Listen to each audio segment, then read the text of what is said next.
What's up, Taiwan? Good morning. I'm Leslie Liao with 10 minutes of news from here in Taiwan and around the world. Taiwan's National Palace Museum is refuting online rumors that it plans to relocate about 90,000 pieces from its collection to the US and Japan in response to China's military drills.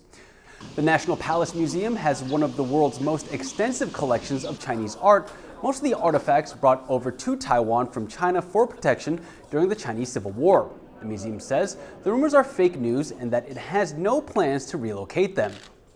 我们在第一时间呢，马上就以官网跟国内的社群媒体呢，严正的声明，绝无此事。69万件全部都是精品，而且呢，每一件都是值得我们国人来珍惜的。 With China's extensive live-fire missile drills around Taiwan in the past week, air raid shelters have become a hot topic of conversation. There are many across the country, with some in the unlikeliest of places. Eric Gao looks at one tucked away where you would least expect. This cafe in Hualien City in eastern Taiwan seems quite normal, with customers chatting in the main shop. But the backyard hides a secret, a decades-old air raid shelter. 租任这间咖啡厅的时候就有这个防空洞，那应该是就是日据时期留下来的。 It's old and in poor repair. But with China's recent military drills around Taiwan, security and safety are on many people's minds. There are thousands more shelters like this one across the country. They are in shopping malls, residential and commercial buildings, parking lots, and almost anywhere anyone can get to quickly, just in case. Kama Xu and Eric Gao for TaiwanPlus. After 10 years of construction, the Taipei Performing Arts Center has officially opened.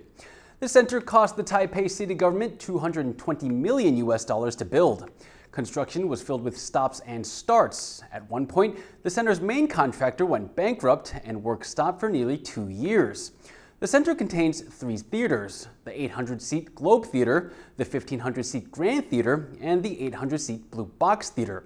A total of 37 productions are scheduled for the center's first season.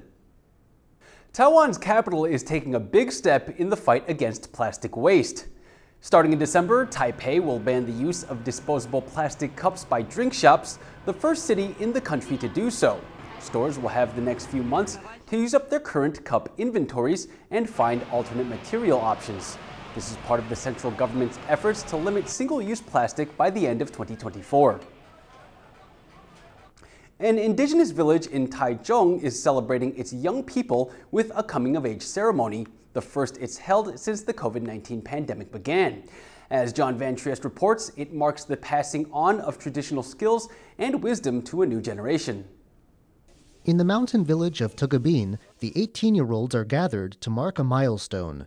The village head presents the young men with knives and the young women with baskets, signifying that in the eyes of the community, they're now fully adults. The village head drains a cup of alcohol, making their transition to adulthood official. He then offers a prayer of thanksgiving.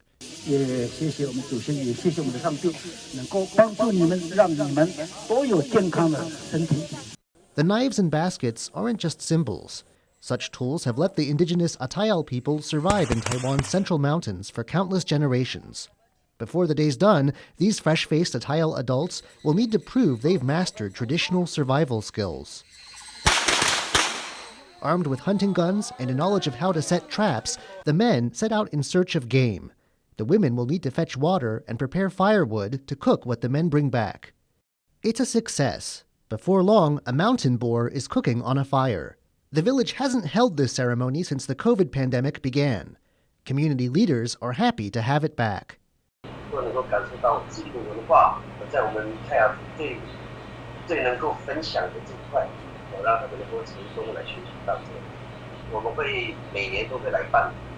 Visitors can learn too, watching other events like weaving demonstrations that showcase the traditional wisdom still being passed down to young people today. Damon Lin and John Van Trieste for TaiwanPlus. The 2022 Under-12 Baseball World Cup came to a close on Sunday in southern Taiwan. While the United States secured a 4th title in 5 years, Team Taiwan also had a night to remember.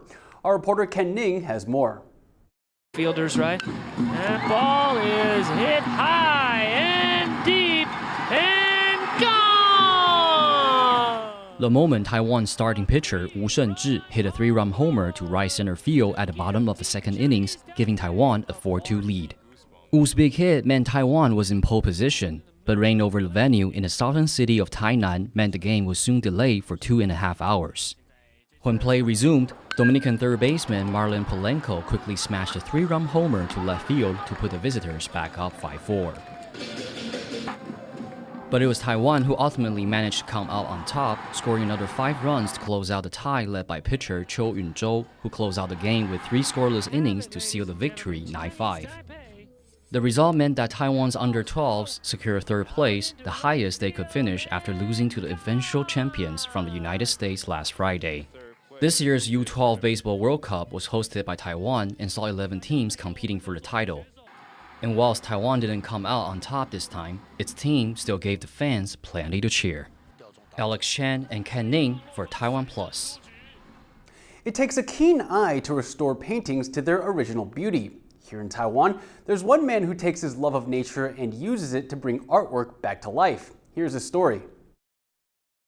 我们认识的可能上百位文艺复兴时期、巴洛克时期、印象派时期的这些画家，可是我们可能从来不了解自己这块土地上曾经出现过哪些重要的文物跟艺术品。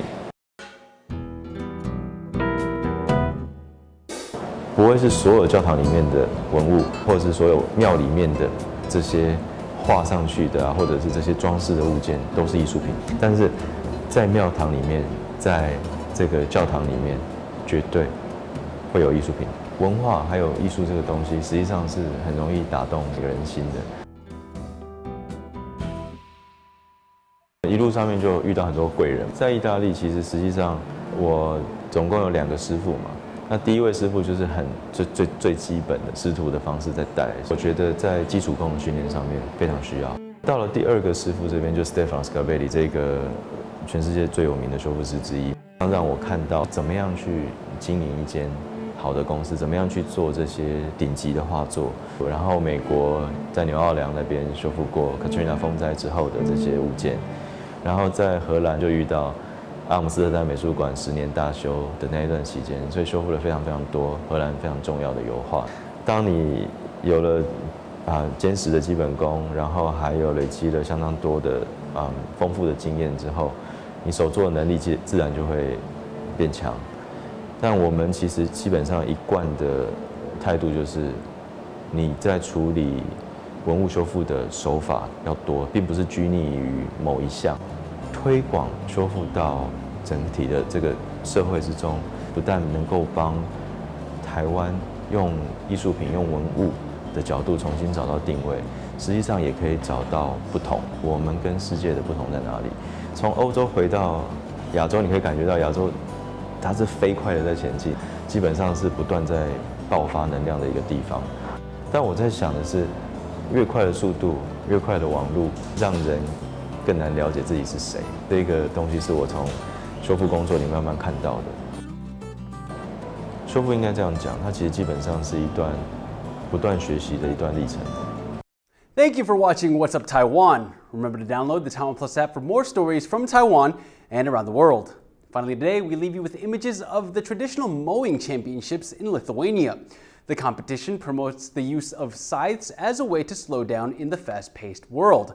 50 contenders, including refugees from Ukraine, took part in the event. I'm Liao. Take care and see you next time.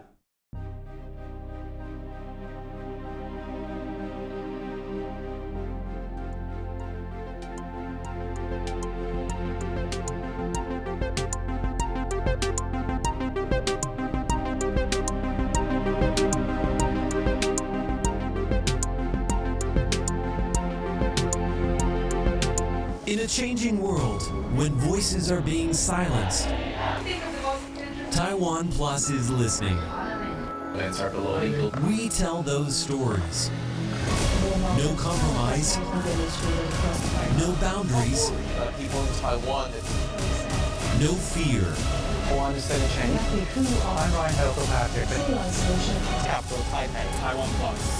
TaiwanPlus News.